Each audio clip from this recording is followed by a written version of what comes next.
सुमित्रा जी का बेटा था अमित और बहू का नाम था अमृता। सुमित्रा जी की बहू की बातें सुनकर ऐसा लगता था कि जैसे वो बहुत इंटेलिजेंट है, क्योंकि उससे कभी भी कोई भी सवाल पूछो फट से जवाब दे देती थी। अरे भाई, उसके जवाब से तो गूगल भी पीछे रह जाता था।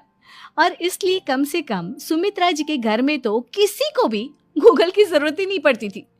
जब भी घर में कोई बात चलती, कोई कुछ भी कहता, तो अमृता फट से कह देती, ये तो मेरे साथ भी हुआ था, मुझे इसके बारे में सब मालूम है। एक दिन सुमित्रा जी अमित और अपनी बहू अमृता के साथ अमित के बुआ जी, फूफा जी यानी कि मुकेश और उर्मिला जी के यहाँ पर मिलने के लिए गए। अरे बहुत अच्छा किया अमित बेटा, इतने दिनों के बाद आए हो तुम। हाँ सुमित्रा भाभी, कभी तो आ जाया करिए अपने बच्चों को लेकर। आपकी बहू के आने से तो हमारे घर में भी रौनक आ गई है। वो क्या है ना, अमित ऑफिस के काम में बहुत बिजी रहता है, इसलिए उसे तो वक्त ही नहीं मिल पाता। अच्छा, लगता है नौकरी काफी मुश्किल है अमित की। अरे नहीं नहीं फूफा जी, ऐसी कोई बात नहीं है। आप तो जानते हैं ना प्राइवेट जॉब में कितना काम होता है। अरे कोई समझे ना समझे, मुझे तो पता है प्राइवेट नौकरी में इतना काम करना पड़ता है कि इंसान की आफत आ जाती है। लेकिन बेटा, तुमने तो कभी जॉब की ही नहीं, तुम्हें कैसे पता? अरे जॉब नहीं की तो क्या हुआ मम्मी जी, सब जानती हूँ मैं। सबसे पहले ऑफिस में जाओ, वहां पर अपनी एंट्री डालो, उसके बाद दिन भर सिस्टम पर बैठकर काम करो। चारों तरफ कैमरे लगे होते हैं, आप अपनी नजर इधर की उधर नहीं कर सकते। उसके बाद दिन भर बॉस की चिक चिक सुनो, वो अलग से। यही सब होता है, मुझे ना सब पता है। अरे बहू रानी तो काफी इंटेलिजेंट है, हर बात की खबर है इसको। थोड़ी देर बाद, अब देखिए सुमित्रा भाभी, इतने दिनों के बाद आई हैं आप, खाना खाकर ही जाना, ऐसे तो मैं आपको जाने नहीं दूंगी। वैसे बुआ जी, खाने में क्या बनाया है? वो क्या है ना बेटा, आज तुम्हारी बुआ जी की तबीयत थोड़ी ठीक नहीं थी, इसलिए हमने सोचा कि जब तुम लोग यहाँ आ जाओगे तो बाहर से खाना मंगवा लेंगे और साथ में बैठकर खाएंगे। लेकिन बस प्रॉब्लम इतनी सी है कि मुझे बाहर से खाना ऑर्डर करना नहीं आता। सोचा जब अमित आएगा तो उसी को बोल दूंगी। अरे मुझे आता है ना, मैं कर देती हूँ ऑर्डर। बताइए क्या क्या मंगाना है आपको? इटालियन, कॉन्टिनेंटल, इंडियन, पंजाबी, सब पता है मुझे। क्या बात है बहू, क्या घर में भी खाना रोज बाहर से ऑर्डर करती हो?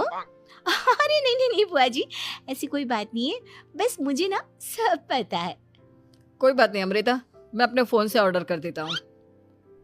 अरे क्या बात है, आजकल ऑनलाइन डिलीवरी पर कोई ऑफर नहीं चल रहा है, वरना काफी पैसे बच जाते हैं। कैसी बात करते हैं अमित, मैं कह रही हूँ ना मुझे सब पता है। मुझे एक बहुत अच्छा ऑनलाइन डिलीवरी वाला मालूम है, जहाँ पर 50% ऑफ मिल जाएगा।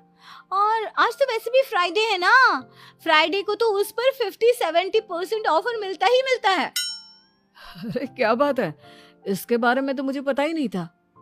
अरे बेटा, जिस चीज के बारे में किसी को पता नहीं होता, हमारी बहू को पता होता है। एक काम कर, तू उसी को ऑर्डर करने दे। क्या बात है अमृता बेटा, तुम तो बहुत इंटेलिजेंट हो, सब कुछ जानती हो। कुछ दिनों के बाद सुमित्रा जी की कुछ सहेलियां उनसे मिलने के लिए आती हैं। अरे सुमित्रा बहन कैसी हो, बहू कैसी है तुम्हारी? अरे पूछिए मत, बहुत इंटेलिजेंट है मेरी बहू, सब कुछ जानती है। क्या बात है, बहू के आने के बाद तो औरतें दुखी हो जाती है, लेकिन तुम तो बहुत खुश लग रही हो। वो क्या है ना, मेरी बहू है ही इतनी अच्छी। अरे तो बुलाओ ना, हमारे साथ बैठेगी, बातें करेंगी तो हमें भी अच्छा लगेगा। सुमित्रा जी अमृता को बाहर बुलाती हैं और उसके बाद सब लोग बातें करने लगते हैं। क्या बताऊं, कुछ दिनों से घुटनों में इतना दर्द हो रहा है कि चला भी नहीं जाता। अब बुढ़ापे में तो ये सब चलता ही रहता है, क्या कर सकते हैं।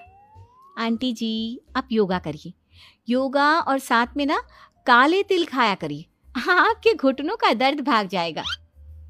लेकिन तुमको ये सब कैसे पता बेटा?